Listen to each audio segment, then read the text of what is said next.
Hello friends, তোমরা সবাই কেমন আছো? আশা করি সবাই ভালো আছো বন্ধুরা। আমিও ভালো আছি। তোমাদের আমি দেখাতে থাকছিলাম যে আমি রান্না করছি।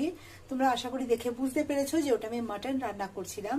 তো আজকে শুধু আমি রাইস আর এই যে মাটন যেটা রান্না হচ্ছিল, এইটা হচ্ছে এটার ফাইনাল লুক বন্ধুরা। এই দেখো, এই যে মাটন করে নিয়েছি আর এটার মধ্যে দিয়ে দিয়েছি বড় বড় করে আলুগুলো না আজকে আমি একদম গোটা গোটা রেখেছি।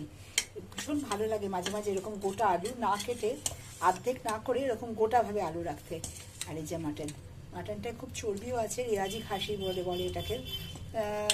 তো এই ধরনের মানে খাসির মাংস, রেওয়াজি যে মাটনটা মাঝে মধ্যে হয়, সবসময় হয় না, কারণ এতে চর্বির পরিমাণটা অনেক বেশি থাকে। তবু এক আধ দিন মনে হয় যে করে ফেলি এরকম ধরনের রান্না।